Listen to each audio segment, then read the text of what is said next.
प्रिय आत्मा, मैं अत्यंत आनंदित हूं अपने हृदय की थोड़ी सी बात आपसे कर पाऊंगा। इसलिए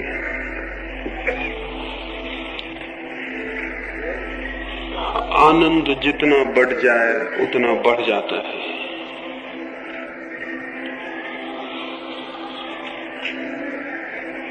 जो मुझे दिखाई पड़ता है, जीवन जैसा सुंदर, जैसा संगीत से पूर्ण, जैसा आह्लादकारी, जैसी धन्यता मुझे उसमें दिखाई पड़ती है, हृदय में कामना उठती है आपको भी जीवन वैसा दिखाई पड़े और स्मरण रहे जीवन वैसा ही हो जाता है जैसी देखने की हमारे पास दृष्टि होती है। वही जीवन नरक हो सकता है, वही स्वर्ग भी, वही बंधन हो सकता है और वही मुक्ति भी। लेकिन इधर कई हजार वर्षों से जीवन को बदलने की नहीं बल्कि जीवन से भागने की शिक्षा दी गई है। समझाया गया है कि जीवन को छोड़ दो और समझाया गया है कि जीवन से ही जो मुक्त हो जाए वही परम धन्य है। यह बात एकदम घातक, एकदम विष भरी है। इस शिक्षा का ये दुष्परिणाम हुआ, इस संस्कार का ये दुष्परिणाम हुआ कि जो जीवन बदला जा सकता था, जो दृष्टि इसी जीवन में परमात्मा को अनुभव कर सकती थी, उसके पैदा होने की सारी संभावना समाप्त हो गई। जो लोग जीवन से भागना शुरू कर देते हैं वे जीवन को बदलने में असमर्थ हो जाते हैं, और वे लोग भी जीवन को बदलने में असमर्थ हो जाते हैं जो जीवन को भोगना शुरू कर देते हैं।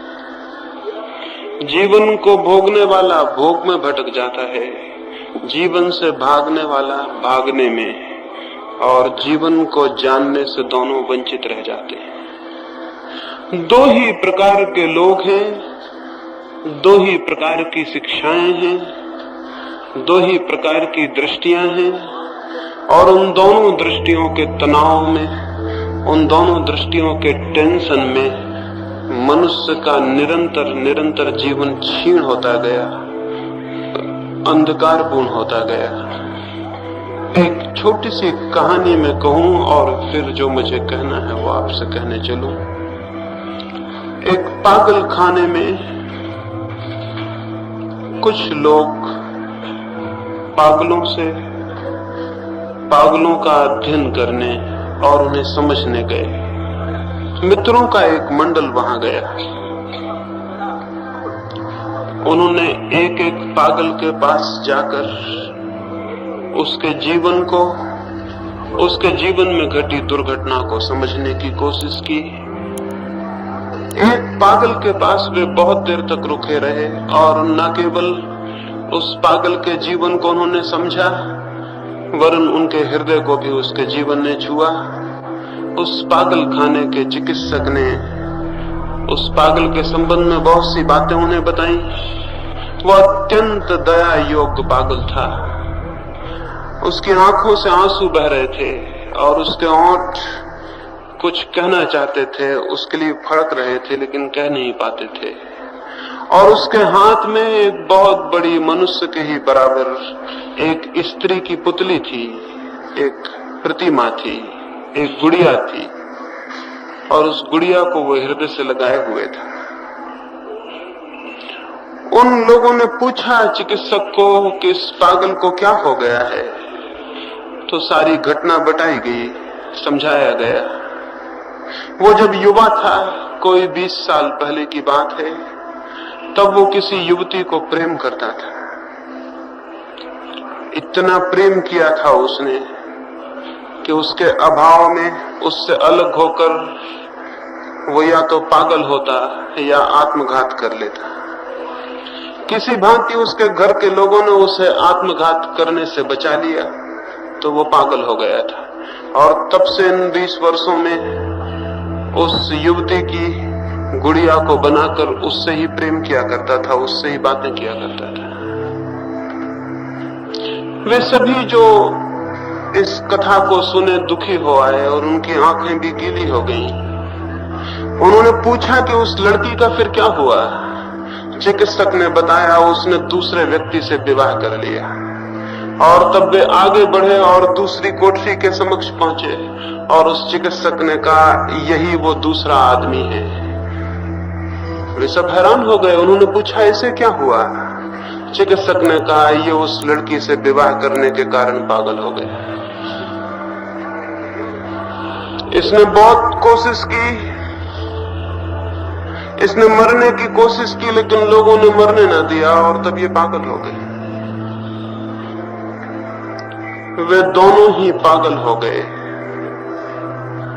जिसने युवती को प्रेम किया और ना पा सका, और वो भी जिसने उसे पा लिया। ये कहानी बहुत अजीब मालूम होगी, लेकिन अधिक लोगों के जीवन में यही कहानी घटित होती है।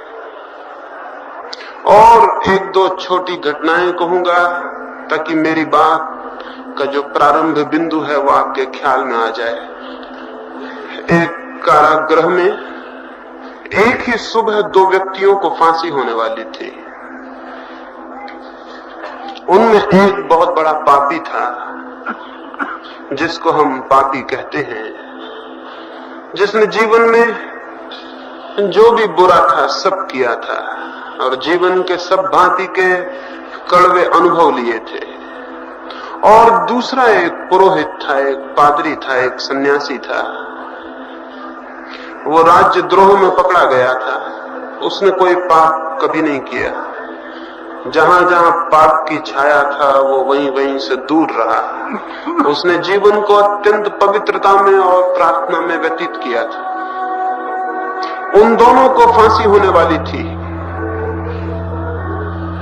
जो उस कारागृह का पुरोहित था, मरने के पहले लोगों को परमात्मा की याद दिलाने वाला वो आया। वो पहली कोठरी में गया और उसने उस पापी को कहा कि क्षमा मांगो परमात्मा से, दुखी हो, प्रार्थना करो और पश्चाताप करो। उस पापी की आंखों से आंसू बहने लगे। वो रोने लगा और उसने कहा कि हे परमात्मा, क्षमा कर उन पापों के लिए जो मैंने किए, और मुझे बल दे कि अगले जन्म में उन पुण्यों को जिन्हें मैं करना चाहता था, उनके करने की शक्ति और संकल्प पा सकूं। वो दुखी था जो पाप उसने किए उनके लिए, और दुखी था उन पुण्यों के लिए जो वो नहीं कर पाया। उसको प्रार्थना करवाकर पुरोहित दूसरी कोठरी में गया। वहां एक दूसरा पुरोहित बंद था। उसकी आंखों से भी आंसू बहते थे। पादरी ने उसे कहा कि क्षमा मांगो, जीवन में तुमने जो भूलें की हैं और पश्चाताप करो। उस पुरोहित ने कहा, मेरे मित्र, जरूर मैं पश्चाताप कर रहा हूं, लेकिन उन पापों के लिए नहीं जो मैंने किए, बल्कि उन पापों के लिए जो मैं नहीं कर पाया। मैं दुखी हो रहा हूं उन पापों के लिए जो मैं नहीं कर पाया और कर सकता था। मृत्यु के इस क्षण में वे सब पाप मुझे याद आ रहे हैं जो मैं कर लेता। हो सकता था उनमें आनंद होता। हो सकता है मैंने जीवन व्यर्थ गंवाया। और उसने कहा कि मेरे मित्र, तुम अभी युवा हो और तुम भी उसी मार्ग पर हो जिस पर मैं गया। मैं तुमसे प्रार्थना करूंगा कि मैं तो मर रहा हूं, लेकिन तुम पाप करने से मत चूकना, क्योंकि जो पाप करने से चूक जाता है बाद में पछताता है। वो युवा पादरी बहुत हैरान हुआ। पास में ही कोठरी में एक पापी पछता रहा था उन पापों के लिए जो उसने किए, और पास में ही एक पुरोहित पछता रहा था उन पापों के लिए जो वो नहीं कर पाया। जीवन दोनों ही तरह से उलझ जाता है। ये दो जीवन के रूप करीब करीब हर मनुष्य के सामने विकल्प होकर खड़े हो जाते हैं। एक रास्ता है जीवन में वासनाओं को भोगने का, उनमें डूब जाने का। एक रास्ता है उनसे भाग जाने का, उनके प्रति पीठ मोड़ लेने का। और ये दो ही बातें निरंतर हमारे समक्ष हैं। मैं आपसे निवेदन करूंगा, दोनों ही बातें जीवन को नष्ट कर देती हैं। संसार भी नष्ट कर देता है और संन्यास भी, भोग भी नष्ट कर देता है और त्याग भी। क्या कोई और दृष्टि भी हो सकती है जीवन के प्रति जागने की? क्या कोई और मार्ग भी हो सकता है? उसकी मैं चर्चा करूंगा, लेकिन इसके पहले कि मैं उसकी चर्चा करूं, ये कह देना, ये समझ लेना जरूरी होगा कि ये दोनों मार्ग क्यों जीवन को नष्ट कर देते हैं। भोग का मार्ग क्यों जीवन को नष्ट कर देता है? जीवन भर इच्छाओं और वासनाओं के पीछे दौड़कर जीवन क्यों समाप्त हो जाता है? हाथ क्यों रिक्त रह जाते हैं और खाली? कोई उपलब्धि, कोई प्राप्ति, प्राणों का कहीं पहुंचना क्यों नहीं हो पाता? नहीं हो पाता, ये तो हम जानते हैं अपने अनुभव से भी, औरों के अनुभव से भी। मनुष्य जाति के हजारों वर्ष के अनुभव यही कहते हैं, नहीं पहुंचना हो पाता। वासना में जितना दौड़ते हैं, जितना डूबते हैं, मन और रिक्त और खाली होता चला जाता है। मन भरता नहीं, मन पूर्णता को नहीं पाता। मन और भी खाली और रिक्त हो जाता है, और रिक्त मन ही दुख है। रिक्त मन आकांक्षाओं और प्यासों और अभीप्साओं से भरा हुआ मन, लेकिन जिसकी पूर्ति कुछ भी न हो पाई हो, ऐसा मन दुख और संताप है। लेकिन कुछ भी करें, कुछ भी पालें, कैसे भी दौड़ें, जीवन में कोई भी उपलब्धि बन जाए, फिर भी ये मन तो भरता नहीं। आज तक किसी का भी भरा नहीं। एक सुबह एक राजा के महल के द्वार पर बड़ी भीड़ थी। भीड़ बढ़ती ही गई, सुबह से सांझ हो गई, धीरे धीरे पूरी राजधानी ही राजमहल के द्वार पर इकट्ठी हो गई। एक बड़ी उपद्रव की बात हो गई थी, एक बड़ी उलझन की बात हो गई थी। सारा गांव उत्सुक हो गया था, राजा बड़ी मुसीबत में पड़ गया था। सुबह सुबह एक भिक्षु ने उसके दरवाजे पर भिक्षा मांगी थी। राजा ने उससे कहा था कि तुम पहले याचक हो, जो भी मांगोगे मैं दे दूंगा। भिक्षुक ने कहा, एक बार सोच लें, क्योंकि ऐसा भी हो सकता है कि न दे पाए। ऐसे में कोई बड़ी मांग लेके नहीं आया हूं, देखते हैं मेरा भिक्षा पात्र बहुत छोटा है, इससे ज्यादा मांगूंगा भी तो रखूंगा कहां। इसलिए घबराए ना, मांगूंगा तो छोटी बात, लेकिन हो सकता है उसे भरने में राजा भी कमजोर पड़ जाए, छोटा पड़ जाए। इसलिए सोच लें और फिर वचन दें। निश्चित ही राजा को चुनौती लगी होगी, निश्चित ही राजा के मन को चोट लगी होगी। उसने कहा कि तुम जो कहोगे पूरा करूंगा, मांगो। उस भिक्षु ने कहा, मेरा ये जो भिक्षा का पात्र है, इसे यदि पूरा भर दें तो मैं तृप्त हो जाऊं और चला जाऊं। राजा ने कहा, ये कौन बड़ी बात है, ये कौन कठिनाई की बात है। एक राजा के लिए, एक सम्राट के लिए? किस चीज से तुम चाहते हो कि इसे मैं भर दूं? उस भिक्षु ने कहा, ये मेरी कोई मांग नहीं, बस मेरा पात्र भर जाए, इतना काफी। राजा ने कहा, छोटा सा पात्र है। अपने खजांचियों को कहा कि जाओ हीरे जवाहरातों से भर दो। उसके पास तिजोरियां थी अकूत, उसके पास धन था जो कभी गिना नहीं जा सका, उसके पास दौलत थी जिसका कोई हिसाब न था, उसका राज्य था जिसकी कोई सीमाएं न थी। सोचा कि क्या भिक्षा पात्री जब कोई भिक्षु लेके आ गया है और पूरे भरने की मांग की है तो क्या अनाज के दानों से भरूं? तो उसने भर दिया पूरा भिक्षा पात्र, भरने की कोशिश की। उसी कोशिश में सांझ हो गई थी, उसकी सारी तिजोरियां खाली होती गई। वो भिक्षा पात्र बड़ा अजीब था, वो भरता ही ना था। धीरे धीरे उसके अकूत खजाने खाली हो गए और संध्या की जब उदासी उतरने लगी नगर पर, तब राजा के महल में भी घनघोर अंधकार छा गया। वो भिक्षा पात्र भरता ही ना था। सुबह से सांझ हो गई थी, जितनी संपत्ति राजा के पास थी वो डाल चुका था और वो भिक्षु खड़ा था और राजधानी के लोग इकट्ठे होते चले गए थे। अजीब थी बात, भिक्षुक बड़ा साबित हो रहा था सम्राट से। हमेशा ही ऐसा हुआ है, भिक्षुक हमेशा सम्राट से बड़ा है। सम्राट चुक जाए लेकिन भिक्षुक का मन कभी भरता नहीं, वो भिक्षु का पात्र भी नहीं भरता था। आखिर राजा ने कहा, क्षमा कर दो, भूल हो गई। भिक्षुक ने कहा, पहले ही कह देते तो इतनी देर मुझे क्यों खड़ा रहना पड़ता? इतना ही तो कहना था कि नहीं भर सकूंगा, मैं चला जाता। राजा ने कहा, लेकिन जाते समय इतना बता जाओ, ये पात्र कैसा है? ये कैसा मैजिक, ये कैसा जादू का पात्र है? ये भरता क्यों नहीं? उस भिक्षु ने कहा, इसमें कुछ रहस्य नहीं, एक मनुष्य की खोपड़ी से इसे मैंने बनाया है, इसमें कोई जादू नहीं। मरघट से खोपड़ी खोद लाया हूं, उसी से इसे बनाया है। अब इसे दुनिया में कोई भी भर नहीं सकता है।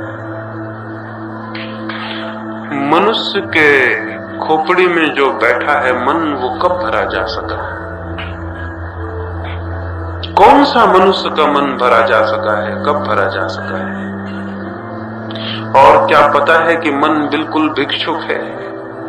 मन एकदम मांगता ही चला जाता है, मांगता ही चला जाता है। मन के मांगने का कोई अंत नहीं आता है। कितना ही मिल जाए तो भी मांग समाप्त नहीं होती है। एक फकीर अकबर से मिलने गया था। उसके मित्रों ने उससे कहा था कि अकबर से कहो, इतना तुम्हें प्रेम करता है तो हमारे गांव में एक छोटा सा स्कूल, एक मदरसा खोल दे। तो वो फकीर गया। जब वो पहुंचा तो अकबर सुबह की नमाज पढ़ रहा था। वो फकीर पीछे खड़ा हो गया मस्जिद में।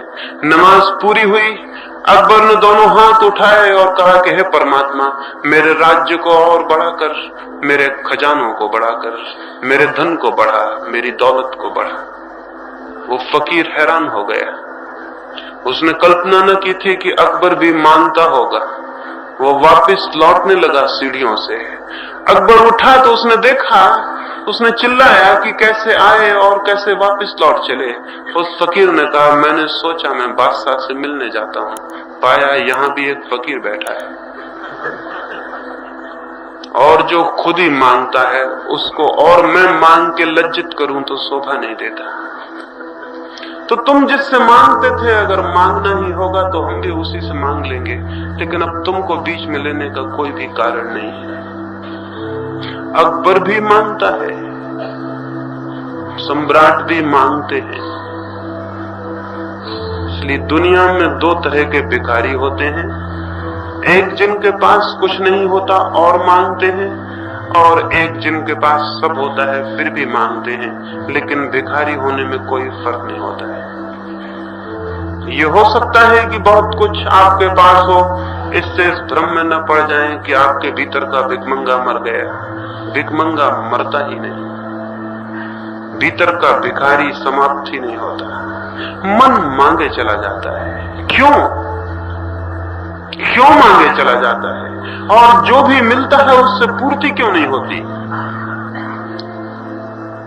क्या है बात, इतना इकट्ठा कर लेते हैं फिर भी मन का खालीपन जहां के तहां बना रहता है, सुरक्षित, उसमें कोई फर्क नहीं पड़ता। आपके पास जरूर कुछ ना कुछ होगा, सबके पास कुछ ना कुछ है।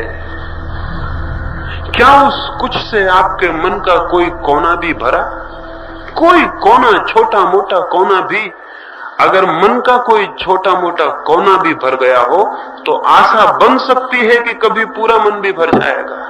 लेकिन अगर मन का कोई कोना भी नहीं भरता, जो भी हम इकट्ठा कर लेते हैं उससे मन की इंच भर जमीन भी नहीं भरती, तो फिर हम कितना ही इकट्ठा कर लें उससे मन नहीं भर सकेगा। जरूर कोई बात है जहां हम इकट्ठा करते हैं और जहां मन की रिक्तता है, ये कोई दो तल पर होगी, इन दोनों के तल अलग होंगे। इसलिए हम एक तरफ इकट्ठा भी करते चले जाते हैं, दूसरी तरफ मन खाली का खाली भी रहा आता है। शायद हम जो भी इकट्ठा करते हैं वो मन में पहुंचता ही नहीं, इसके अतिरिक्त और कोई अर्थ नहीं हो सकता। जो हम इकट्ठा करते हैं वो मन में पहुंचता ही नहीं, पहुंचेगा भी कैसे? जो भी हम इकट्ठा करते हैं वो बाहर है और मन भीतर है, और जो भी हम इकट्ठा करते हैं वो बाहर है और मन भीतर है। भीतर और बाहर का संबंध ही क्या? भीतर और बाहर का जोड़ ही क्या?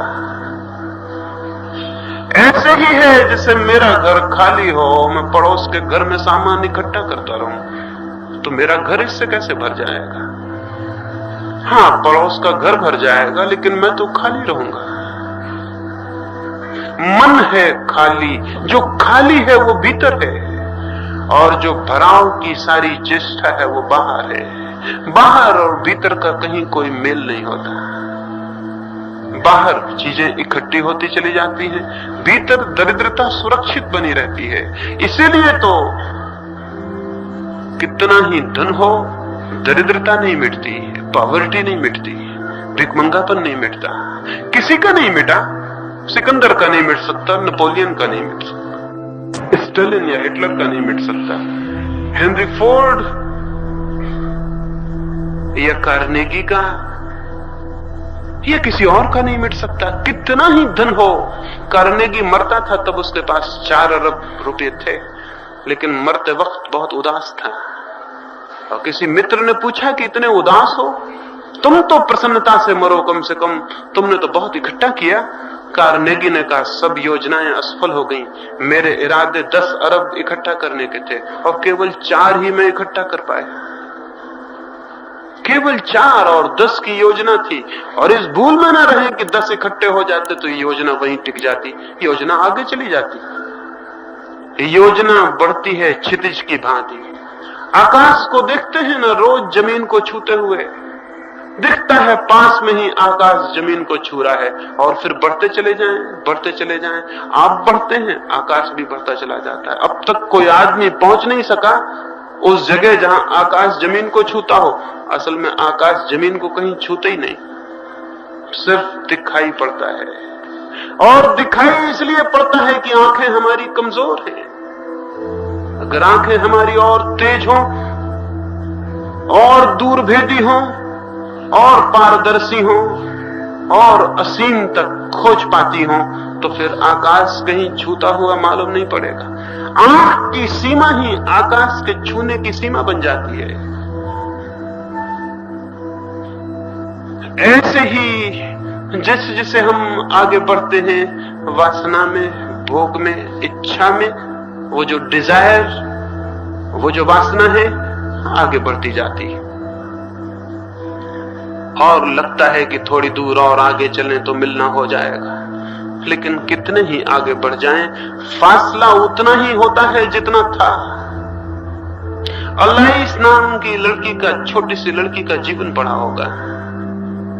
परियों की कथाएं हैं अलाइस की, तो झूठी कहानियां हैं, लेकिन दुनिया में कुछ ऐसे अद्भुत लोग हुए हैं कि उन्होंने झूठी कहानियों से ऐसे सच कह दिए जो कि सत्य के नाम पर लिखे बड़े से बड़े ग्रंथों में भी उपलब्ध नहीं है। और सत्य के नाम से लिखे ग्रंथों पर तो बहुत झगड़े हो गए हैं, लेकिन छोटी छोटी कहानियों में कुछ लोग कह गए हैं जिन पर कोई झगड़ा नहीं हुआ, और इसलिए आज भी उन कहानियों में छिपी हुई सच्चाइयां बड़ी बड़ी अद्भुत रूप से ताजी और जिंदा है।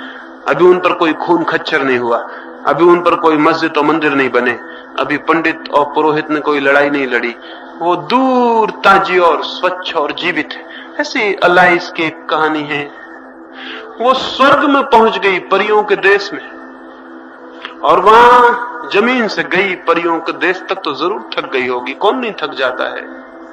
इतनी लंबी यात्रा, छोटी सी लड़की, वो बहुत थक गई, उसे भूख और प्यास लगाई।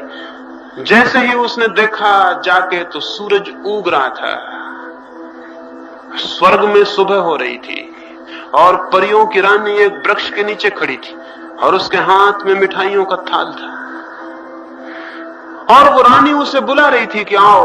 वो पास ही एक दरख्त की छाया में खड़ी दिखाई पड़ रही थी। अलाइस ने दौड़ना शुरू किया, वो दौड़ने लगी तेजी से, भूख थी तेज, प्यास थी गहरी, दौड़ना था जरूरी, थकी थी फिर भी दौड़ी, क्योंकि नहीं तो फिर प्यास और भूख कैसे मिटेगी। प्रलोभन था तीव्र, सामने ही वो रानी बुलाती थी।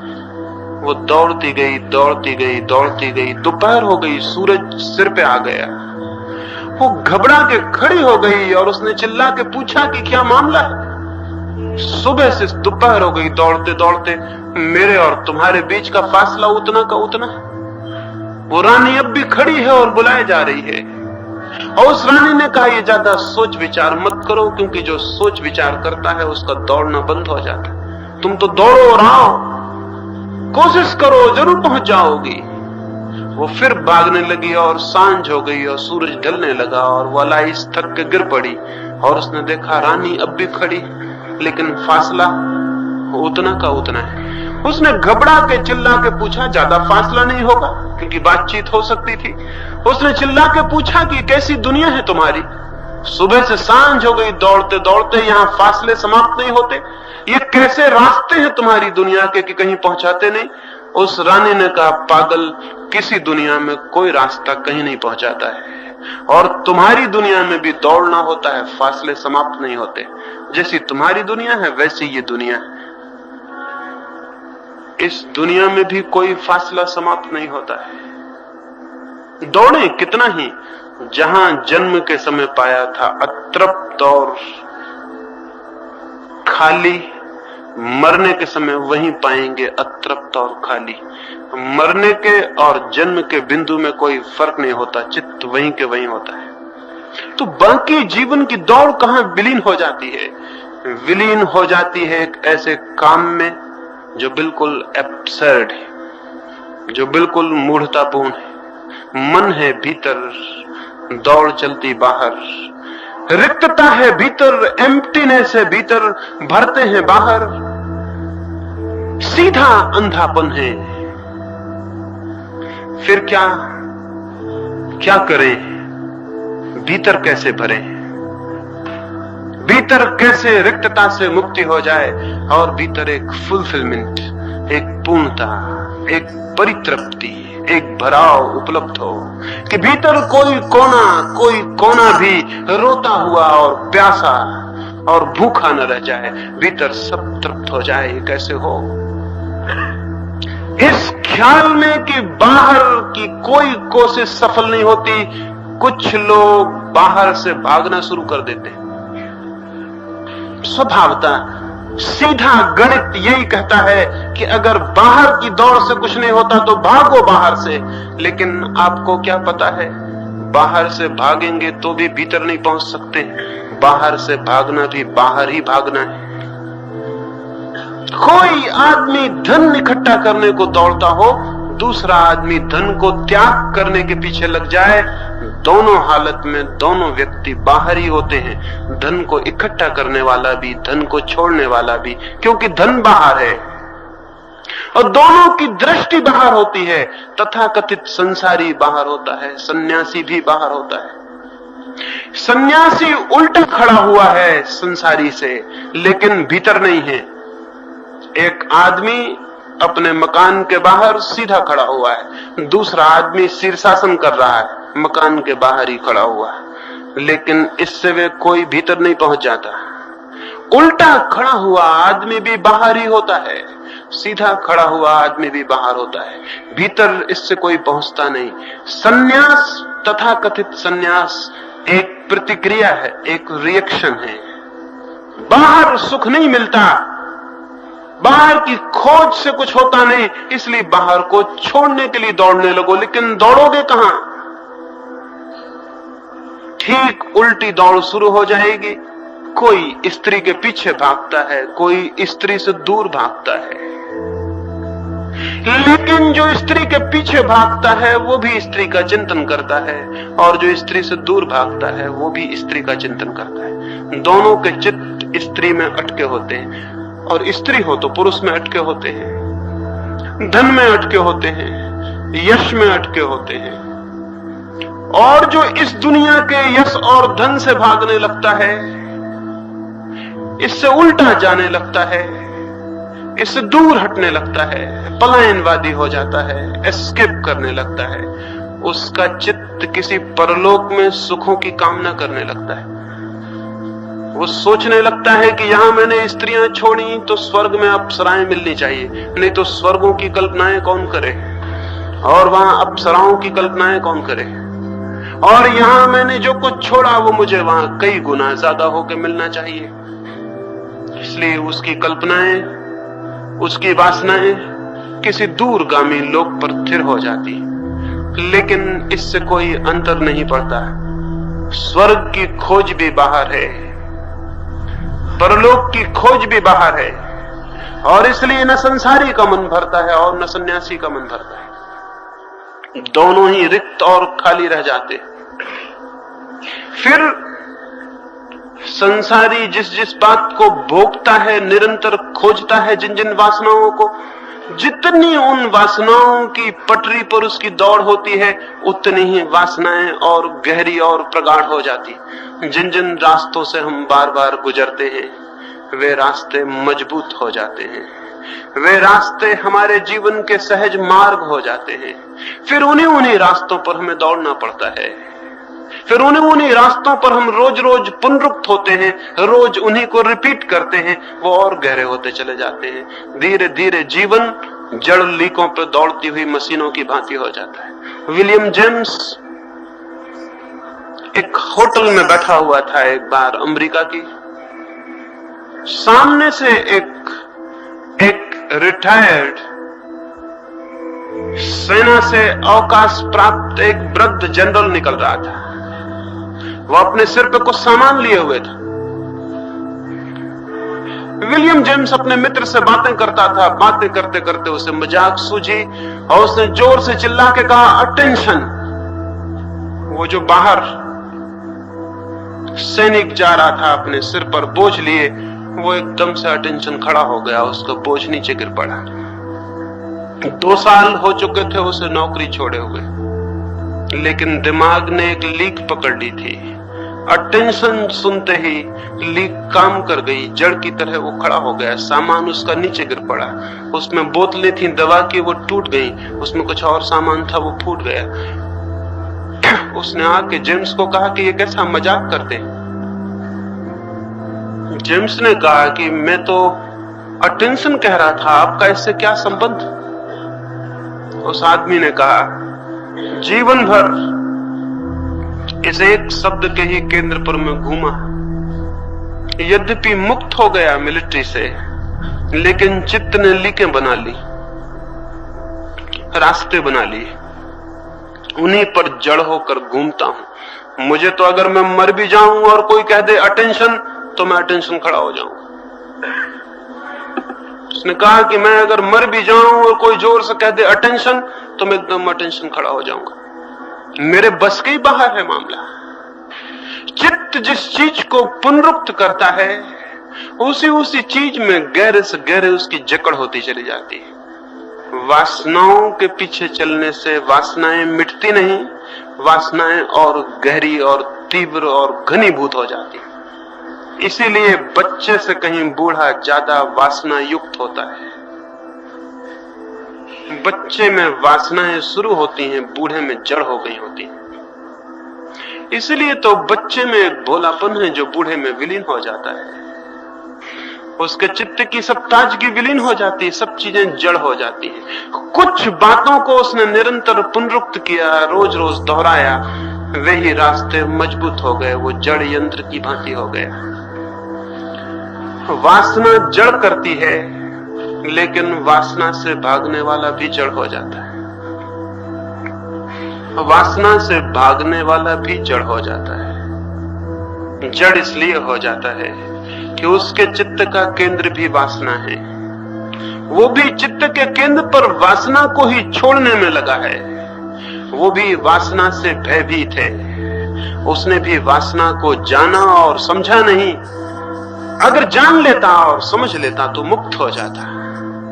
उसने भी वासना को देखा और पहचाना नहीं। वो भी वासना से भयभीत होकर भाग रहा है। वो भी एक छाया से डरा हुआ है और रोज रोज भागता है। और स्मरण रखें, जिससे हम भयभीत हो जाते हैं वो हमें और भयभीत कराने लगता है, और जिससे हम डर जाते हैं वो हमें और परेशान करने लगता है। हमारे कमजोर क्षणों में वो लौट लौट के आने लगता है, और जिससे हम डर जाते हैं वो हमारे सपनों में प्रविष्ट हो जाता है, वो हमारे गहरे अचेतन में प्रविष्ट हो जाता है, वो हमारी कामनाओं में रस लेने लगता है। इसलिए साधु जो काम जागने में नहीं कर पाते वो नींद में और सपनों में कर लेते। इसलिए तो साधु नींद से डरता है, घबराता है, क्योंकि दिन भर जिसको रोका है वो नींद में सपना बन के सताने लगता है, परेशान करने लगता है। साधुओं और सन्यासियों की कथाएं सुनी होंगी जिनमें अप्सराएं आके उनको परेशान करती हैं। क्या पागलपन की बात है। कोई भगवान ने कोई मिनिस्ट्री खोल रखी है कहीं कि वो आके और लोगों को सताएं और अप्सराएं आए और साधुओं के सामने नग्न नाचे? ये कोई धंधा खोल रखा भगवान ने कहीं? लेकिन साधुओं की ही दमित वासनाएं, खुद को निरंतर किसी वासना को जबरदस्ती दबाया हो तो वही वासना किसी कमजोर क्षण में साकार खड़ी हो जाती है सामने। कोई और कहीं से आने वाला नहीं है। लेकिन जिस चीज से डर के हमने आंखें बंद की हैं, स्मरण रखें, वो आंखें बंद करने से पीछा नहीं छोड़ देगी, वो और भीतर प्रविष्ट हो जाएगी, और भीतर प्रविष्ट हो जाएगी। आप जितनी आंख बंद करते चले जाएंगे वो उतनी और प्राणों में धंसती चली जाएगी, और एक दिन आप पाएंगे कि वासना ही आपकी आत्मा बन गई। जो जितना दमन करेगा वासना का, वासना उसके भीतर प्रविष्ट होती चली जाएगी। एक कथा मैंने सुनी है कि इंद्र ने, वही कथा है, वही उसी मिनिस्ट्री की जिसकी मैंने बात की, वो इंद्र के हाथ में है कई हजारों सालों से। इंद्र को यही धंधा सौंपा हुआ है कि वो साधु सन्यासियों को अप्सराएं भेज भेज के डिगाता रहे। पता नहीं ये इंद्र भी कोई पुराने जमाने का पॉलिटिशियन है, कौन है, क्या मामला है, इसको इस गंदे काम को करने में कैसे रस आ रहा है, और एक दो दिन में समाप्त भी नहीं हो रहा, वो चल रहा हजारों साल से।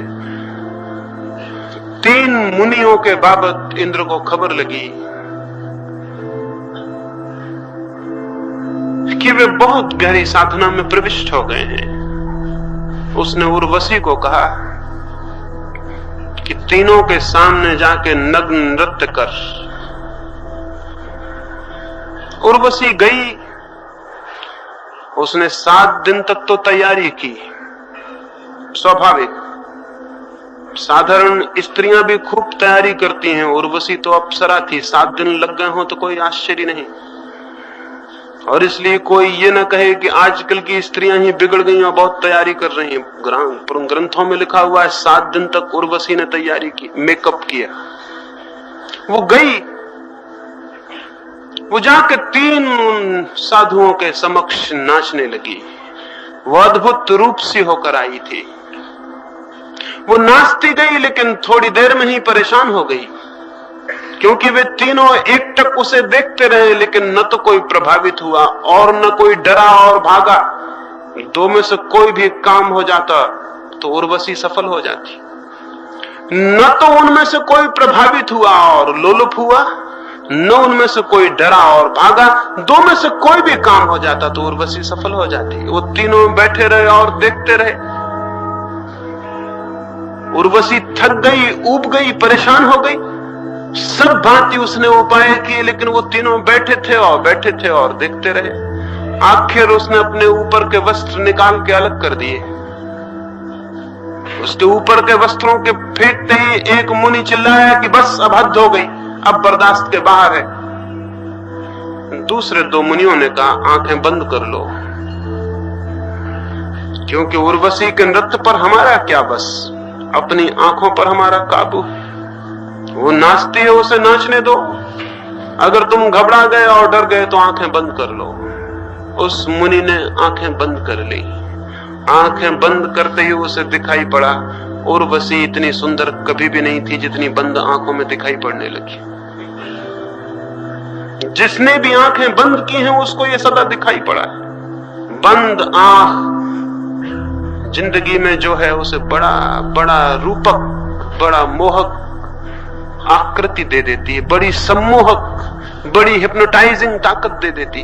कभी भी किसी चीज को आंख बंद करके देखें तो पता चल जाएगा। भयभीत होकर आंख बंद कर लें किसी चीज पर और फिर पाएंगे जो बाहर था उससे बहुत ज्यादा सुंदर भीतर है। सपने बहुत सुंदर हैं यथार्थ से। खुली आंख यथार्थ देखती है, बंद आंख सपने देखने लगती, और सपने तो बहुत मनमोहक है। उसने आंख बंद की, वो घबराया।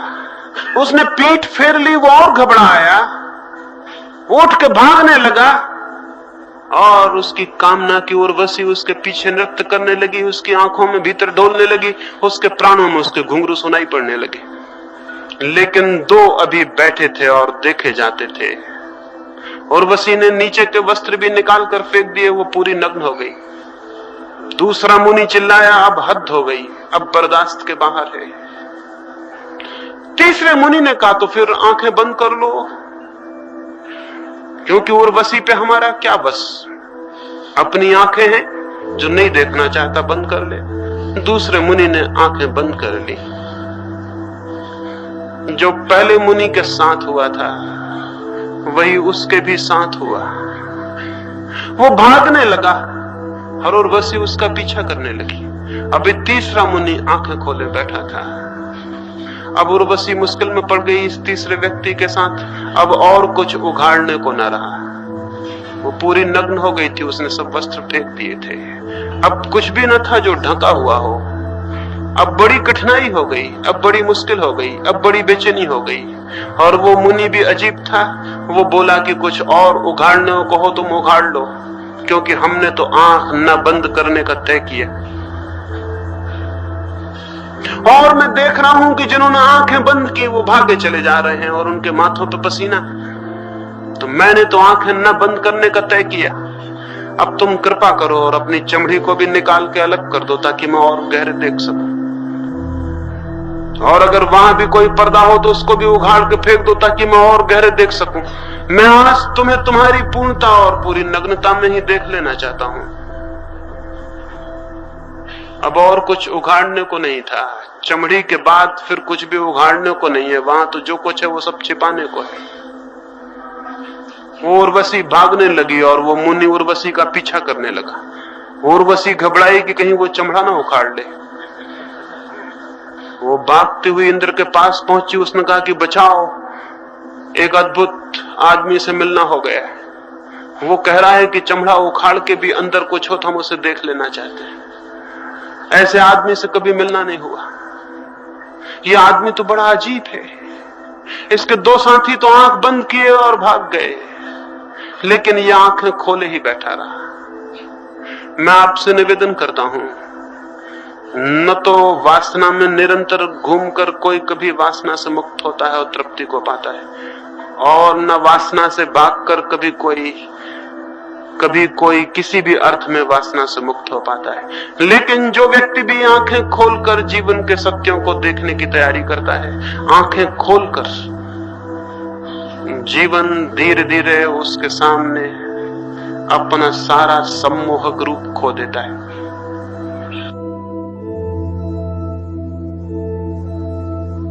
जो व्यक्ति भी आंखें खोलकर जीवन को देखने का साहस करता है, उस व्यक्ति के समक्ष जीवन का सारा रहस्य उद्घाटित हो जाता है। उस व्यक्ति के समक्ष जीवन में कुछ पाने जैसा नहीं रह जाता। उस व्यक्ति के समक्ष जीवन में कोई दौड़ नहीं रह जाती और न कोई भागना। जहां दौड़ नहीं है वहां कोई भागना भी नहीं है। जहां कोई आकर्षण नहीं है वहां कोई विकर्षण भी नहीं है। और जहां कोई राग नहीं है वहां कोई वैराग्य भी नहीं है। आंखें खोलकर अगर कोई जीवन को देखने में समर्थ हो जाए तो एक तीसरी, एक अत्यंत ही भिन्न दिशा का उद्घाटन होता है। और उसके अतिरिक्त कभी कोई जीवन के दुख से और जीवन की पीड़ा से न मुक्त हुआ है और न हो सकता है। आंखें खोलकर देखना। दो मार्ग मैंने कहे, एक राग का मार्ग है, एक विराग का। तीसरे मार्ग को मैं कहता हूं वीतराग का। आंखें खोलकर देखना। जीवन मिला है। जीवन एक अद्भुत खोज है, एक अद्भुत लोक है जिसमें हम जागें और खोजें और देखें और स्मरण रखें। जिस चीज को भी पूरा पूरा देख लेंगे उससे ही मुक्त हो जाएंगे। जहां हम पूरा नहीं देख पाते वहीं रस सरकता रह जाता है। और जहां जहां निषेध हो वहां वहां रस और भी पैदा हो जाता है। यहां इस दरवाजे पर हम लिख के टांग दें कि भीतर झांकना मना, फिर यहां से निकलने वाला कोई भी इतना शक्तिशाली नहीं हो सकता कि बिना भीतर झांके की आकांक्षा लिए निकल जाए। बहुत कम लोग ही होंगे जो यहां से बिना झांके निकल जाएं, और निकल भी जाएंगे तो पछताएंगे। पीछे लौट के देखने के मन में आकांक्षा जगी रहेगी। मन सहज ही उत्सुक हो जाता है जहां निषेध। इसलिए जिसने भी अपने मन के ऊपर निषेध किया वो अपने हाथ से एक उपद्रव में पड़ जाएगा और पीड़ा भोगेगा। निषेध न करें। लेकिन इसका क्या यह अर्थ है कि भोग करें? क्या इसका यह अर्थ है कि जीवन जो कुछ भी दिखाए उसी में डूब जाएं और जीवन जो आकर्षण दे उन्हीं में विलीन हो जाएं? नहीं। आकर्षण है ही इसलिए कि बहुत गहरे निषेध है। अगर चित्त पर कोई निषेध ना हो तो आप हैरान हो जाएंगे, चित्त पर कोई आकर्षण भी नहीं रह जाता है। और अगर फिर भी मालूम पड़े कोई आकर्षण तो उस आकर्षण से भागे ना, उस आकर्षण से पीठ ना मोड़े, क्योंकि जिसने पीठ मोड़ी आकर्षण उसका पीछा करेगा। अगर कोई आकर्षण दिखाई पड़े तो फिर पूरी सजगता को लेकर उस आकर्षण को जानने ही चले जाएं। पूरी खुली आंख से उस आकर्षण के पर्दों को गिरने दें, उसके एक एक वस्त्र को गिरने दें और खोजें वहां तक जहां तक की हड्डी और मांस ना आ जाए और जहां सारा आकर्षण विलीन न हो जाए। अगर पैनी और खोजने वाली आंखें हों तो दुनिया में कोई आकर्षण ऐसा नहीं है जो राग सिद्ध न हो। लेकिन हम आंख बंद कर लेते हैं। या तो हम मोह में आंख बंद कर लेते हैं या हम द्वेष में आंख बंद कर लेते हैं। या तो हम आंख बंद कर लेते हैं तीव्र आकर्षण में और या हम आंख बंद कर लेते हैं तीव्र विकर्षण में। दोनों हालतों में आंखें बंद हो जाती हैं और बंद आंखें जीवन में सारे दुख का कारण। कैसे आंख खोली जा सके? जीवन के सत्यों के प्रति कैसी आंख खोली जा सके? पहली बात, पहला सूत्र हमेशा स्मरण रखें। अगर दूसरे की शिक्षाओं को पकड़ के आपने जीवन में खोज की, आपकी आंख कभी नहीं खुल सकेगी। आपकी आंख कभी नहीं खुल सकेगी, क्योंकि जीवन के तथ्यों को आप किन्हीं सिद्धांतों की आड़ से देखना शुरू कर देंगे और तभी निष्पक्ष न हो पाएंगे। अगर आप क्रोध को देखने गए, हजारों साल से सिखाया गया है क्रोध बुरा है। अगर आप सेक्स को देखने गए, सिखाया गया है सेक्स बुरा है। अगर इस बुरेपन के भाव को लेकर गए तो आप देख ना पाएंगे, क्योंकि देखने के लिए अत्यंत निष्पक्ष, अनप्रेजुडिस्ड, बिल्कुल तटस्थ मन चाहिए। और ये मन तो पक्षपात से भरा हो गया और जहां पक्षपात है वहां देखना असंभव है। अगर मैं आपके पास आऊं ये सोच के कि ये बहुत बुरे आदमी हैं, तो मैं करीब करीब ये निष्कर्ष लेकर लौट जाऊंगा कि आप बुरे आदमी थे। और एक दूसरा आदमी आए ये निष्कर्ष लेके पहले से कि आप बहुत भले आदमी हैं, वो करीब करीब निष्कर्ष लेके लौट जाएगा कि आप बहुत भले आदमी हैं। वो जो खोजने आया था उसे खोज लेगा जिंदगी बहुत बहुत जटिल है, उसमें सब कुछ है, बुरा और भला, उसमें अंधेरा है और उजाला है, उसमें छाया है और उसमें प्रकाश है, और कोई तथ्य ऐसा नहीं है जिसमें कि अंधेरा पक्ष ना हो और प्रकाश से भरा पक्ष ना हो। तो जो व्यक्ति जो पक्ष लेके जाएगा वो उस तथ्य में से वही बात निकाल लेगा, लेकिन पूरे सत्य से वो कभी परिचित नहीं हो पाएगा। पूरे सत्य से वही परिचित हो सकता है जो अत्यंत निष्पक्ष मन लेकर जीवन के तथ्यों का निरीक्षण करता है। तो क्रोध का निरीक्षण करें, लड़े नहीं, भोग ना करें। क्रोध आ जाए तो क्रोध में डूब ना जाएं, और क्रोध आ जाए तो राम राम राम राम जप के उससे बचने की कोशिश ना करें। क्रोध आ जाए तो उसका निरीक्षण करें, स्वागत करें। जीवन ने एक तथ्य भेजा है, उसको जाने और पहचाने। एक फकीर था, मरते वक्त उससे किसी ने पूछा कि तुम्हारे जीवन में सबसे बड़ी कौन सी घटना घटी? उस फकीर ने कहा, मेरे पिता मर रहे थे और उन्होंने मुझे मेरे पास बुलाया, तब मैं 13 वर्ष का था, और उन्होंने मेरे कान में कहा कि देख बेटे, मेरे पास तुझे देने को कुछ भी नहीं है, कोई संपदा मैंने इकट्ठी नहीं की, क्योंकि मैंने पाया कोई भी संपदा वस्तुतः संपदा नहीं, इसलिए मेरे पास तुझे देने को कुछ भी नहीं।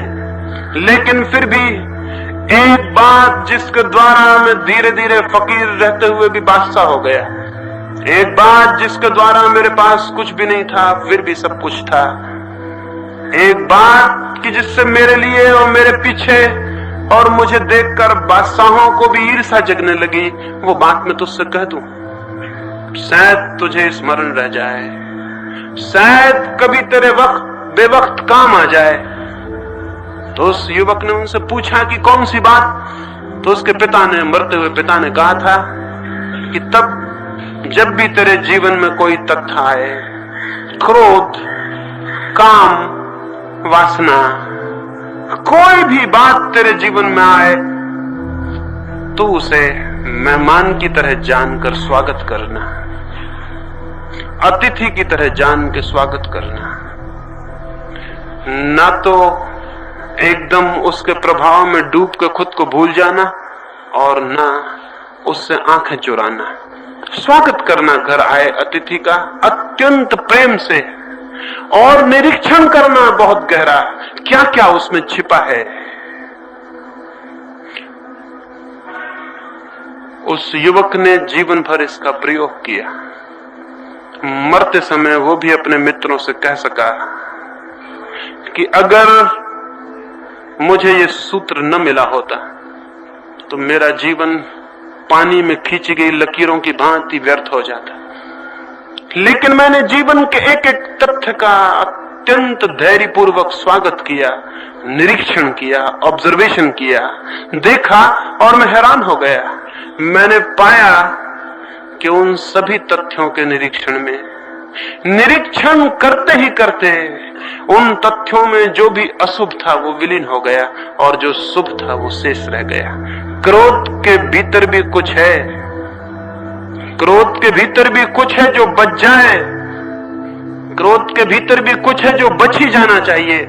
जिस व्यक्ति में क्रोध ना हो उसमें कोई तेज ही नहीं होता, उसमें कोई तेजस्विता नहीं होती, उसके भीतर कोई पोटेंसी नहीं होती, वो नपुंसक होता है, इम्पोटेंट होता है, उसके भीतर कोई बल नहीं होता, उसके भीतर कोई ओज नहीं होता। क्रोध में भी कुछ है, लेकिन जिसके भीतर क्रोध होता है हम देखते हैं वो तो नरक हो गया, हम देखते हैं वो तो आग में जल रहा है और तड़फ रहा है। आग से घर में दिया भी जलाया जा सकता है और घर में आग भी लगाई जा सकती है। इससे आग न तो बुरी हो जाती कि उससे आग लग जाती है और घर जल जाता है, लेकिन उससे दिया भी जलाया जा सकता है और अंधेरे में प्रकाश भी किया जा सकता है। आग में कुछ है जो बचाया जा सकता है, आग में कुछ है जो छोड़ा जा सकता है। ठीक क्रोध में भी कुछ है, सेक्स में भी कुछ है। जिस व्यक्ति में सेक्स ही ना हो, जिस व्यक्ति के भीतर काम वासना न हो, उस व्यक्ति से कुछ भी क्रिएट नहीं होता, कोई सृजन नहीं होता उससे। अब तक दुनिया में उन लोगों ने जिनके भीतर कोई काम की वासना नहीं थी बचपन से, उनके भीतर कोई सृजन पैदा नहीं हुआ। न उनसे एक गीत पैदा हुआ, न उनसे एक संगीत की लहर जन्मी, न उन्होंने एक चित्र बनाया, न उन्होंने एक गांव बसाया, न उन्होंने बगीचे लगाए और फूल पैदा किए। उनसे कुछ भी नहीं हुआ। जीवन में जो भी सृजनशीलता है, जो भी क्रिएटिविटी है, वो सेक्स का हिस्सा है। लेकिन हम तो देखते हैं एक आदमी सेक्स के जीवन में पड़ जाता तो उसका जीवन सिवाय दुख और पीड़ा के और ग्लानि के और शक्तिहीनता के कहीं भी नहीं जाता। जरूर सेक्स के भीतर जो भी अशुभ है वही पकड़ लिया जाता है और जो शुभ है वो छूट जाता है। शुभ को खोजने के लिए बहुत पैनी आंख चाहिए। और स्मरण रखें, एक छोटे से बीज को प्रकृति छिपाती है तो सख्त खोल में छिपा देती, सख्त खोल ऊपर चढ़ा देती, भीतर बीज को छिपा देती। अगर हम सख्त खोल से ही डर के वापस लौट आए तो फिर बीज कभी बोया नहीं जाएगा। लेकिन हम जानते हैं सख्त खोल बीज की दुश्मन नहीं है, बीज की सुरक्षा है। बीज को डालें खेत में, जमीन में, सख्त खोल गल जाएगी और टूट जाएगी और अंकुर निकल आएंगे। उन कोमल अंकुरों की सुरक्षा के लिए सख्त खोल थी। मनुष्य के जीवन में जिसे भी हम बुरा कहते हैं, मैं बुरा नहीं कहता, मैं कहता हूं वो सख्त खोल की तरह है, उसके भीतर बड़े कोमल अंकुर छिपे हुए हैं। जो आदमी क्रोधी होता है, अगर किसी भी दिन क्रोध की शक्ति से पूरी तरह परिचित हो जाए, वही क्षमावान हो जाता है। क्रोध के भीतर क्षमा छिपी है, और जिस आदमी के जीवन में क्रोध नहीं है उसके जीवन में क्षमा कभी नहीं होगी। क्या आपको पता है, जिस आदमी के भीतर बहुत ज्यादा काम की वासना होती है, वही व्यक्ति सचमुच में कभी ब्रह्मचर्य को उपलब्ध हो पाता है, अन्यथा दूसरा व्यक्ति नहीं। सेक्स की शक्ति ही, काम की शक्ति ही ब्रह्मचर्य का ओझ बन जाती है। जैसे किसी घर के बाहर हम खाद को इकट्ठा कर दें, गंदगी को इकट्ठा कर दें, तो बास दुर्गंध फैलना शुरू हो जाएगी। वहां जीना और रहना कठिन हो जाए, वहां श्वास लेना मुश्किल हो जाए। लेकिन जो जानता है वो उस खाद को बगिया में डाल देता है और बीज बो देता है, और बीजों से पौधे निकलते हैं और फूल आते हैं, और उन फूलों में जो सुगंध है वो उसी खाद से खिंच के निकलती है, वो उसी का ट्रांसफॉर्मेशन है, वो उसी का रूपांतरण है। खाद के दुश्मन न बन जाएं, खाद के उपयोग करने वाले बने, खाद के गुलाम न बन जाएं, खाद के मालिक बने। जीवन में जो भी वासनाएं हैं, वे सारी की सारी वासनाएं खाद बन सकती हैं आत्मा के फूलों के लिए, लेकिन जो उनसे लड़ता है वो कैसे उन्हें खाद बना पाएगा। और जो उनमें डूब जाता है वो दुर्गंध में डूब जाता है, और जो उनसे भागता है वो सुगंध से वंचित रह जाता है। समझ लें, फिर से दोहराता हूं, जो खाद में डूब जाता है वो दुर्गंध में डूब जाता है, और जो खाद से भागने लगता है वो सुगंध से वंचित रह जाता है। जो खाद का उपयोग करता है और खाद को रूपांतरित करता है वो दुर्गंध से मुक्त होता है और सुगंध को उपलब्ध होता है। जीवन का भी सूत्र यही है। जीवन में जो भी है परमात्मा के जीवन में, वो जो भी मिला है प्रकृति से, वो सब छिपा हुआ सौभाग्य है। उससे घबराएं ना, उससे भागे ना, उसमें डूब भी ना जाएं। फिर क्या करें? उसका निरीक्षण करें, उसके साक्षी बने, उसका ऑब्जर्वेशन करें, उसे देखें, उसे पहचानें, उसे सब तरफ से खोजें और उससे परिचित हों। उसमें कुछ भी अपरिचित ना रह जाए। जिस दिन क्रोध को कोई पूरा जान लेता है, क्रोध से मुक्त हो जाता है। लेकिन क्रोध का जो तेज था, जो वीर्य था, क्रोध का जो ओज था, वो उसमें बच रहता है, वो उसमें बच रहता है, वो निर्वीर्य नहीं हो जाता। जो काम को, सेक्स को पूरा समझ लेता है, सब तरफ से उसे खोजता है, देखता है, निरीक्षण करता है, बारीक से बारीक उसके पहलू में प्रवेश करता है, सूक्ष्म से सूक्ष्म उसको पहचानता है, वो सेक्स से मुक्त हो जाता है। उसी के भीतर ब्रह्मचर्य का जन्म होता है, उसी के भीतर वो सारी शक्ति दिव्य ऊर्जा में बदल जाती है। तो मैं आपसे निवेदन करूं, तीसरा है मार्ग, न तो भोग का, न दमन का, वरन रूपांतरण का, ट्रांसफॉर्मेशन का। और रूपांतरण होता है निरीक्षण से, ऑब्जर्वेशन से।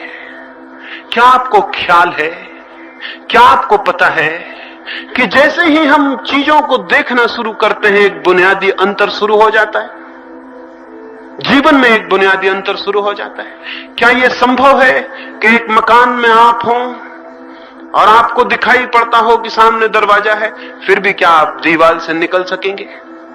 नहीं निकल सकेंगे। दरवाजा जिसे दिखाई पड़ता है वो दीवार से कैसे निकलेगा? वो तो दरवाजे से निकल जाता है, दीवार से नहीं निकलता। अगर कोई दीवार से टकराता हो तो जानना चाहिए उसकी आंख खुली हुई नहीं है, इसलिए टकराता है। जीवन में जो भी अनीति है वो आंख के बंद होने के कारण है। दुनिया में कोई बुरा आदमी नहीं है, दुनिया में कोई भला आदमी नहीं है। दुनिया में ऐसे लोग हैं जिनकी आंखें बंद हैं और ऐसे लोग हैं जिनकी आंखें खुली। खुली आंखों वाले लोग हैं और बंद आंखों वाले लोग। आंख जिसकी भी खुल जाए उससे बुराई असंभव हो जाती है। आंख जिसकी खुल जाए वो दरवाजे से निकलता है, दीवालों से नहीं टकराता। हम टकराते हैं, इसका एक ही अर्थ है कि आंख बंद है। और बंद आंख वाला भागने लगे तो कोई हल होने वाला है क्या? आंख खुलेगी तो हल होगा, भागने से कोई हल होने वाला नहीं है। अभी इस दीवार से टकराते थे, भागेंगे तो दूसरी दीवार से टकराएंगे, द्वार कैसे मिल जाएगा? भागने वाला आदमी द्वार कैसे पा सकता है?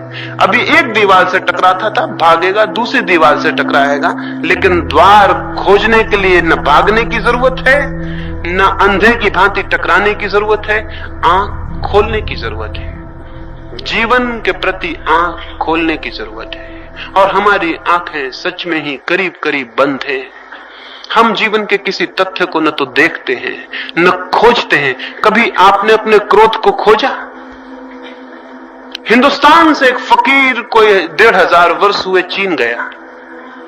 वहां का एक बहुत बड़ा बादशाह उससे मिलने आया और उस बादशाह ने कहा, मैंने सुना है कि तुम किसी का भी मन शांत कर देते हो। उस फकीर ने कहा कि बिल्कुल, यही हमारा धंधा है, लोगों का मन शांत कर देना। तुम्हें मन शांत करवाना है? तो बादशाह हैरान हुआ। बहुत फकीरों से मिला था, वो शांति की बातें समझाते थे, कहते थे ऐसा करो वैसा करो तो शांत हो जाओगे। ये अजीब आदमी है, उसने कहा कि तुम्हें मन शांत करवाना है, अगर करवाना है तो सुबह 4 बजे आ जाओ, जरा जल्दी आ जाना, कोई दूसरे लोग ना आ जाएं, तो मैं तुम्हारा पहले ही शांत कर दूंगा। तो वो राजा संदिग्ध हुआ मन में कि ऐसी कोई आसान बात है क्या किसी का मन शांत कर देना? ये कोई मशीन है क्या कोई ठीक कर दे? लेकिन फिर भी उसने सोचा कि एक मौका तो देना चाहिए इस फकीर को भी, दिखता तो पागल है, क्योंकि इसकी बात में कोई समझ तो मालूम होती नहीं, अब तक किसी ने ये कहा ही नहीं। वो सीढ़ियां उतरने लगा उस मंदिर के जिसमें फकीर ठहरा था। बीच में फकीर ने चिल्ला कहा कि सुनो, कल आओ तो ख्याल से अपने अशांत मन को शांत ले आना, नहीं तो हम शांत क्या करेंगे। राजा और हैरान हुआ कि जब मैं आऊंगा तो मन तो मेरे साथ ही होगा, ये कहने की क्या जरूरत थी। एक आदमी पागल मालूम होता है। दूसरे दिन 4 बजे क्या 3 बजे ही राजा पहुंच गया। कौन नहीं अपने अशांत मन को शांत करवा लेना चाहेगा। आप भी होते, आप भी पहुंच गए होते, और मुफ्त में हो रहा था, कुछ काम भी वो करवा नहीं रहा था, कुछ धन नहीं ले रहा था, कुछ मांग नहीं रहा था, कुछ छीन नहीं रहा था। वो पहुंचा, उस फकीर ने पूछा कि ले आए अपना मन? उस राजा ने कहा, ये भी क्या हैरानी की बात करते हैं, मैं आया तो मन भी आ गया। उसने कहा, इतना आसान मामला नहीं है कि तुम यहां आ गए तो तुम्हारा मन भी आ गया हो, ये जरूरी नहीं है। आदमी कहीं होता है, मन उसका कहीं होता है। अभी आप ही यहां बैठे हैं, कोई जरूरी थोड़ी कि आपका मन भी यहीं बैठा हो। आप यहां हो और मन कहीं और हो। 100 में 99 मौके तो यही है कि मन कहीं और होगा। आदत मन की कहीं और ही रहने की है। तो उस फकीर ने कहा कि जरूरी नहीं है, आंख बंद करो। उस फकीर के कहने पर उस राजा ने आंख बंद की। उस फकीर ने कहा कि मैं तो ये देखता हूं कि तुम एक चम्हार की दुकान पर खड़े हुए हो। सच बात थी, वो रात भर से सोच रहा था, उसके जूते खराब हो गए थे और वो सोच रहा था कि एक चम्हार के यहां सुबह से जाके जूते खरीद लिए जाएं। तो वो आ तो गया था फकीर के यहां, मन की शांति उतनी मूल्यवान भी कहां है। जूते खरीदना बहुत बड़ी बात है। तो आ तो गया था मन शांत कराने, लेकिन सोच रहा था जूते खरीदने की बात। उस फकीर ने कहा कि मैं तो देखता हूं कि तुम जूते खरीद रहे हो दुकान पर, अभी दुकान भी नहीं खुली और तुम पहुंच गए, और अभी चमार उठा भी नहीं और आप हाजिर हैं। और राजा घबराया। उसने कहा कि आप कहते तो ठीक है, मेरा मन तो वहीं चला गया था। उसने कहा इसीलिए मैंने कहा था कि तुम मन ले आना। अब तुम मन ले आओ, आंख बंद करो, मन यहां आने दो और खोजो मन के भीतर की अशांति कहां है, और जैसे अशांति पकड़ में आ जाए मुझे बता दो, मैं उसे हमेशा के लिए समाप्त कर दूं। उस राजा ने आंखें बंद की। उस नीरव सन्नाटे में सुबह वहां और कोई भी न था। रात थी, अभी तो गहरी अंधेरा था, और वो फकीर अद्भुत सामने बैठा था, और वो एक डंडा हाथ में लिए था। और उसने कहा कि जैसे तुमने बताया कि यहाँ अशांत है, कि मैं उसे डंडे से बिल्कुल ठीक ही कर दूंगा। पागल आदमी से पाला पड़ गया था, और राजा डरा हुआ आंख बंद करके भीतर खोजने लगा कि अशांति कहां है। वो जैसे जैसे खोजने लगा, वहां कोई अशांति पकड़ में आती भी नहीं थी। कोई आधा घंटा ये चला होगा। उस फकीर ने डंडे से उसको धक्का दिया और कहा बहुत देर लगा रहे हो, पकड़ो कहां है अशांत मन। उसने कहा मैं बहुत मुश्किल में पड़ गया, मैं उसे खोजने जाता हूं, वो मिलता नहीं। उस फकीर ने कहा कि जाओ, मैंने शांत कर दिया, और तुम्हें सूत्र कह देता हूं, अशांति को खोजना, अशांति विलीन हो जाएगी। अभी तुम खोजते हो, मिलती नहीं। तुम जिस चीज के प्रति भीतर जाग जाओगे और खोजने लगोगे, वो विलीन हो जाएगी, क्योंकि जागा हुआ आदमी का मन दिए की ज्योति की तरह हो जाता है। अगर आपके घर में अंधेरा हो और मैं आपसे कहूं एक दिया जला के खोजें कि अंधेरा कहां है, तो जिस कोने में आप दिया लेके जाएंगे वहीं से अंधेरा विलीन हो जाएगा। आप कभी दिया लेके अंधेरे को खोज नहीं सकते। अभी तक सूरज इतने दिनों से रोज सांझ सुबह डूबता निकलता है, खोज रहा है, अभी तक मिल नहीं पाया अंधेरे से। अभी तक सूरज खोज नहीं पाया कि अंधेरा कहां है। वो जहां मौजूद होता है वहीं अंधेरा विलीन हो जाता है। ज्ञान ने अब तक कोई अंधेरा नहीं जाना है भीतर। खुली आंख भीतर कोई अंधेरा नहीं जानती, कोई पाप नहीं जानती।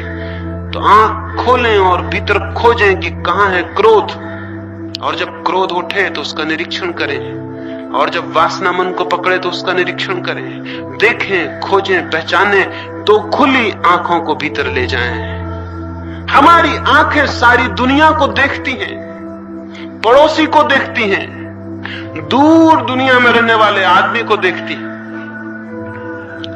लेकिन खुद को देखने के लिए हमारी दो आंखें बिल्कुल काम में हम नहीं लाते। सारी दुनिया को देखना चाहते हैं, सारी दुनिया के आलोचक बनना चाहते हैं। आलोचक का मतलब जिसने अपनी आंखें दूसरे पर जोर से जमा दी। लोचन का मतलब आंख होता है, आलोचक का मतलब होता है जोर से आंख किसी पर लगा दे। ऐसे आदमी को हम लुच्चा भी कहते हैं। लुच्चे का भी मतलब ही होता है जो कोई जोर से किसी पे आंख गड़ा दे, उसको हम कहते हैं बहुत भद्दे ढंग से देख रहा है। आलोचक और लुच्चे एक जैसे ही होते हैं, कोई फर्क नहीं होता है। दूसरे को बहुत गौर से देखना, लेकिन एक और तरह का जीवन भी होता है, खुद को ही बहुत गौर से देखना। जितनी तीव्रता से हम खुद को देखने लगे और खुद के जीवन की वृत्तियों का निरीक्षण और खोज करने लगे, उतना ही आप हैरान हो जाएंगे। एक बहुत अद्भुत सूत्र का जन्म होगा। दिखाई पड़ेगा कि जैसे ही देखना शुरू किया, जो जो व्यर्थ था वो क्षीण होने लगा, जो जो सार्थक था वो उभरने लगा, जो जो विसंगीत था वो विदा होने लगा, जो जो संगीत था उसकी ध्वनियां आने लगी, जो जो दुर्गंध थी वो जाने लगी, जो जो सुगंध थी उसके फूल खिलने लगे। मनुष्य की आत्मा में बहुत है, बहुत। उसे हम बाहर से भरना चाहते हैं, हम पागल हैं। इसलिए वो कभी बाहर से भर नहीं सकती, भर सकती है भीतर से, लेकिन भीतर अभी बीज पड़े हैं। उन बीजों को अगर हम फूल बना सकें तो भीतर एक बगिया बन जाए और भीतर सब भर जाए। लेकिन उन बीजों को हम फूल नहीं बना पाएंगे, क्योंकि जिसने कभी अपने भीतर जाके देखा भी ना हो, वो अपने भीतर के बीजों को कैसे खोजेगा? वो उस खजाने को कैसे खोजेगा जिसके ऊपर ही बैठा हुआ है? एक गांव में एक भिखमंगा मरा। वो 30 वर्ष से एक ही जगह बैठ के भीख मांग रहा था। उसने बहुत भीख मांगी थी, लेकिन भीख मांगने से कहीं कुछ होता है? भीख मांगने से कभी कोई समृद्ध होता है? वो भी समृद्ध नहीं हुआ था, मर गया। एक ही जगह बैठा रहा था अपने गंदे कपड़े फैलाए हुए। तो मोहल्ले के लोगों ने सोचा उसको तो दफनाएं, उसके कपड़ों को जलवाएं, और उन्होंने सोचा कि 30 वर्ष तक ये भिखमंगा यहां उपद्रव करता रहा, बैठा गंदगी फैलाता रहा, तो इस जमीन को भी थोड़ा बहुत खोद के हटा दें और दूसरा मिट्टी लाके इस पे डाल दें। तो उन्होंने 1-1 फीट, 4-6 फीट का हिस्सा जमीन खोदी। खोदते ही वो हैरान रह गए, उस 1 फीट नीचे ही बहुत बड़ा खजाना गड़ा हुआ था। और वो भिखमंगा 30 साल उसी खजाने पे बैठा हुआ भीख मांगता रहा, लेकिन उसने कभी जमीन ही न खोदी जिस पे वो बैठा हुआ था। और हम में से भी मुश्किल से कभी कोई उस जमीन को खोदता है जिस पे हम बैठे हुए हैं। और वहां निश्चित खजाने हैं, उन्हीं खजानों को तो कोई क्राइस्ट पा लेता है, कोई मोहम्मद, कोई कृष्ण, कोई राम, कोई बुद्ध, कोई महावीर। उसी खजाने को पाके नाच उठता है आनंद से, समृद्ध हो जाता है, मालिक हो जाता है।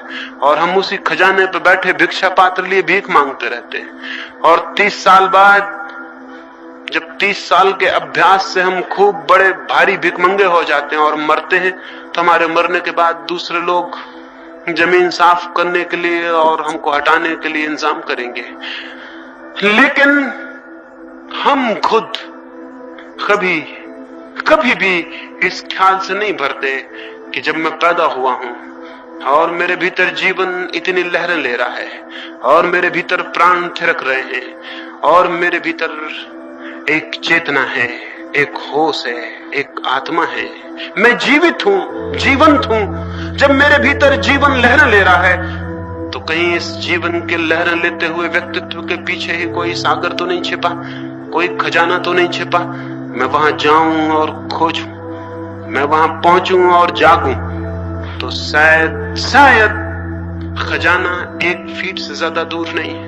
एक छोटी सी कहानी और मैं अपनी चर्चा को पूरा करूंगा। खजाना बहुत निकट है उनके लिए जो आंखें खोलते हैं और उस जमीन को खोदते हैं जिस पर खड़े हैं। क्रोध पर आप खड़े हैं, सेक्स पर आप खड़े हैं, शत्रुता पर आप खड़े हैं, घृणा पर आप खड़े हैं, द्वेष पर आप खड़े हैं। इस सब को खोदे, यही जमीन है जिस पे आप खड़े हैं, जिस पे कोई भी खड़ा है। इसको खोदें, हो सकता है कि बहुत ही थोड़ी गहराई पर खजाने मिल जाएं। कोलोराडो का नाम सुना होगा। वहां जब सबसे पहले आज से कुछ वर्षों पूर्व सोने की खदानें मिली, तो वहां एक बड़ी अद्भुत घटना हुई। सोने की खदानें मिली थी, लोग जमीनें खरीद रहे थे कोलोराडो में, और जो थोड़ी बहुत जमीन भी खरीद लेता था वही अरबपति और धनपति हो जाता था। ऐसा सोना उगल रही थी जमीन। जिनके पास जितना पैसा था उन्होंने उतना पैसा लगा के जमीनें खरीद ली।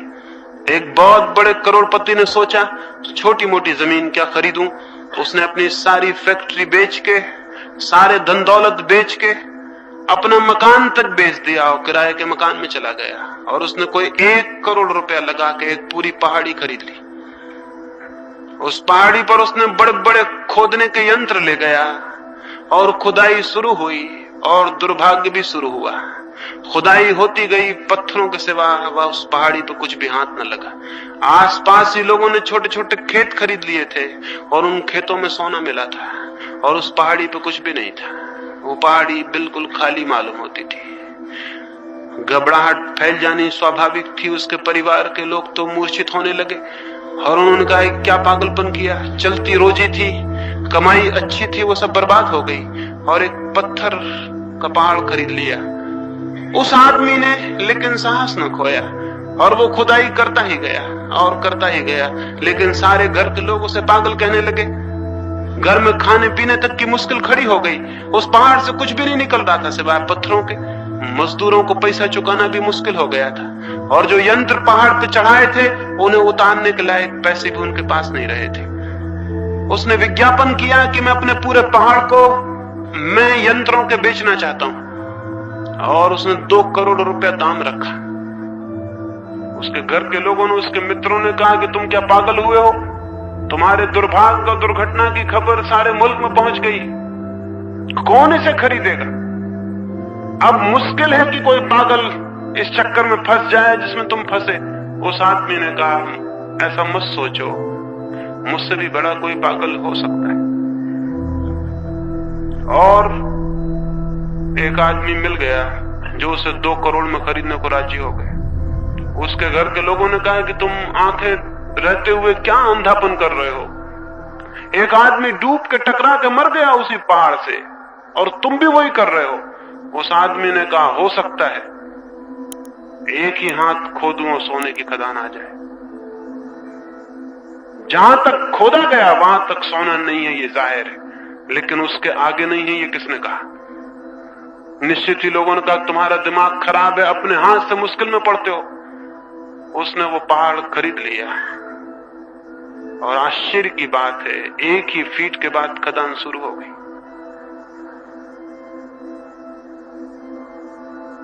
1 ही फीट के बाद खदान है। कोलोराडो मत जाइए, जिस जमीन पे आप बसते हैं वहीं खोद डालिए। और उस खदान को खोदने के लिए कोई बहुत बड़े मशीन और उपकरण की जरूरत नहीं, सिर्फ निरीक्षण का उपकरण चाहिए। सिर्फ दूसरे मनुष्य से बहुत भिन्न नहीं है। हम अपने पाप में भी समान हैं, हम अपने भीतर परमात्मा में भी समान हैं। स्मरण रखें, हम अपने पापों में भी समान हैं तो हम अपने परमात्मा में भी समान होंगे। एक और छोटी कहानी में कहूं और फिर चर्चा पूरी करूं। एक चर्च में एक पादरी ने एक संध्या अपने सुनने वालों से कहा कि कुछ जरूरत पड़ गई है चर्च को, कुछ थोड़े से धन की जरूरत है और मैं चाहता हूं कि सब लोग कुछ दान करें। अभी जब सभा पूरी होगी तो मैं अपनी टोपी घुमाऊंगा तो हर कोई कुछ न कुछ दान में थे। एक ऐसा भी आदमी बैठा हुआ है जो किसी दूसरे की पराई की स्त्री से प्रेम करता है और परमात्मा की दिशा में कोई अल्प भी प्रयत्न करे तो निश्चित सफल हो जाता है, क्योंकि वो उसको उघाड़ देती है जो भीतर मौजूद है। कुछ पाना नहीं है, उघाड़ना है। परमात्मा बहुत निकट है, सिर्फ देखने वाली आंखें चाहिए। और ये देखने वाली आंखें कहां से लाइएगा? जिसको हम पाप कहते हैं उसी पाप के प्रति जागिए तो देखने वाली आंख पैदा हो जाएगी, और देखने वाली आंख पैदा हो जाए तो पाप विलीन हो जाता है और जो शेष रह जाता है वही परमात्मा है। मेरी इन बातों को इतनी शांति और प्रेम से सुना है, उससे मैं अत्यंत अनुग्रहित हूं और सबके भीतर बैठे परमात्मा को प्रणाम करता हूं। मेरे प्रणाम स्वीकार करें।